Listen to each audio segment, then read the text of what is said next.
राम राम भाई सारा ने हर हर महादेव। आशा करता हूँ कि सारे भाई स्वस्थ होंगे सह परिवार। ये भाई मेहनत ख़त्म करी है। मंगलवार का दिन था आज। मौसम में ठंड बेशक हो रही है पर एक बार बॉडी वार में कोई पास है एक्सरसाइज में मज़ा आ जाए। तो भाई आज एक और नए प्रवचन संहिता के अध्याय में आपका स्वागत है।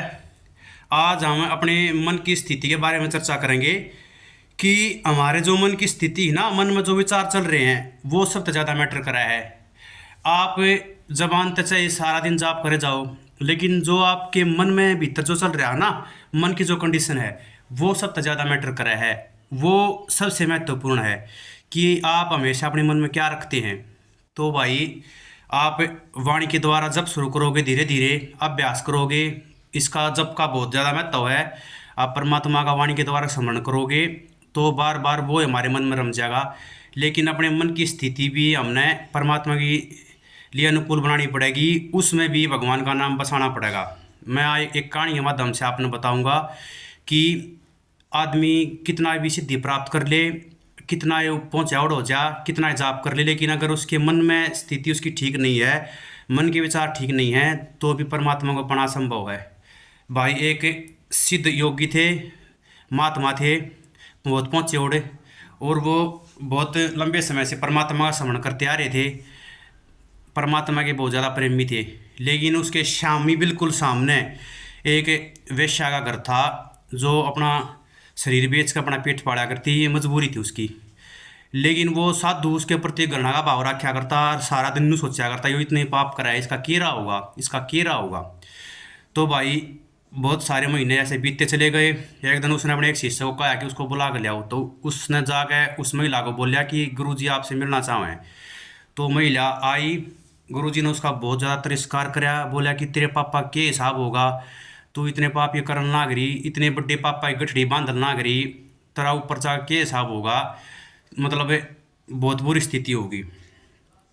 तो वो रोती बिलखती वापस चली गई कि मैं क्या करूँ। उसने पश्चाताप होया उस दिन के बाद, उसकी आत्मा आत्मग्लानि से भर गई। लेकिन भाई ये पेट की आग है, भूख है, जो वो ये ना कहती कि आप ये गलत चीज़ में चले जाओ। इसका मतलब ये मत समझियो कि उसने ये जो करा ठीक करा वो भी गलत था, क्योंकि और भी मेहनत के बहुत सारे काम है जिसने करके आदमी अपनी आजीविका चला सका है। लेकिन भाई वो उस काम ने फिर तक करने लग गई। फिर वो गुरुजी ने एक एक पत्थर उठा उठा रखने लग गया। जितने आदमी अंदर जावे एक पत्थर उठा कर रख ले। धीरे धीरे वो पत्थर का पहाड़ बन गया। अर्थात फिर एक शिष्य को बोला कि उसको बुला के लियाओ। वो उस महिला ने फिर बुला के लिया शिष्य। तो उसने बताया कि इतना बड़ा यो पत्थर का पहाड़ हो गया, यो तेरे पाप का पहाड़ है, यो तेरे जन्म जन्मांतर के सारे कर्मा ने खा जाएगा और तेरे को एक लंबे समय तक नरक की आग में झोंक देगा। ये पूरा ही ना हो मतलब तेरा। तो उसने देखा कि इतने सारे, तो उस दिन के बाद उसने आत्मग्लानि से भर गया, उसका हृदय पश्चाताप कराया और वे गलत काम सारे उन्हें छोड़ दिए उस महिला ने, और परमात्मा की वो स्मरण करने लगी। तो भाई धीरे धीरे एक टाइम ऐसा आया कि दोनों की मृत्यु एक ही बार आ गई, गुरुजी की भी और उस महिला की भी। तो भाई यमदूत लेना आए और भगवान श्री विष्णु के जो दूत हैं वे लेना आए। जो भगवान श्री विष्णु के दूत हैं वे तो उस महिला ने ले जाने लग गए, और जो यमदूत थे उन्होंने गुरु जी का पकड़े हाथ। और तो गुरु जी ने बोला भाई थारा तो धोखा लाग रहा है, मैं तो कद्य दे परमात्मा का स्मरण करता और भगवान का गति मान ले भगवान के समान हो रहा हूँ, मन ना दे ये तुम ये विष्णु वाले दूत लेना आए थे, गलती तो तुम न पकड़ दिया। बोले गलती ना होती मारते हैं। तो न विष्णु के दूत तो उस महिला ने लेना आए हैं, क्योंकि उसने पश्चाताप करके आत्मग्लानि था परमात्मा के स्मरण था अपने सारे पाप धो दिए। क्योंकि परमात्मा का नाम ऐसा है जो आदमी के जन्म जन्मांतर के पापा ने एक बार में खा जाए है, निष्पाप कर दे है।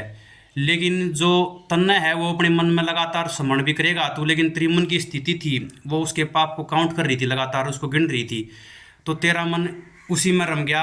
इस वजह से ये यमदूत इसने लेकर जाएंगे और ये विष्णु के दूत हैं ना, सॉरी यमदूत न लेकर जाएंगे और विष्णु के दूत इसने लेकर जाएंगे। तो इसका निष्कर्ष क्या लग रहा है? इसका निष्कर्ष यो लग रहा है भाई, आप वाणी के द्वारा या अपनी इंद्रियों के द्वारा आप लगातार पूजा पाठ करते रहो या उस परम पिता परमात्मा का स्मरण करते रहो, लेकिन जब तक आप मन से उसका स्मरण नहीं करोगे, आपके मन की स्थिति उसके अनुरूप नहीं होगी, अनुकूल नहीं होगी, तब तक आप सफलता नहीं पा सकते इस जीवन में।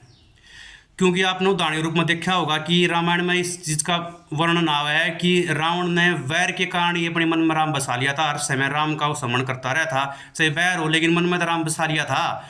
उसके कारण भी उसने मोक्ष मिला, उसकी मुक्ति हुई। लेकिन एक आदमी दिखावे के लिए खाली परमात्मा का नाम लेता रहा है, लोग दिखाता ही पूजा पाठ करता रहा है, लेकिन उसके मन में मन की स्थिति और दूसरी तरफ हो है।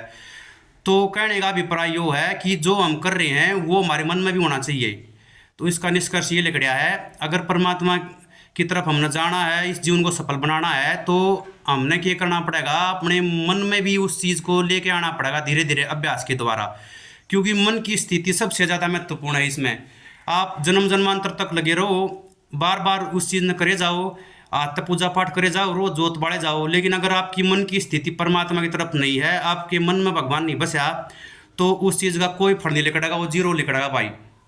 तो भूतकाल ने और भविष्य की चिंता ने छोड़ दो, जो वर्तमान में चल रहा है उस चीज़ में जियो, और परमपिता परमात्मा का स्मरण आप लगातार करते रहो।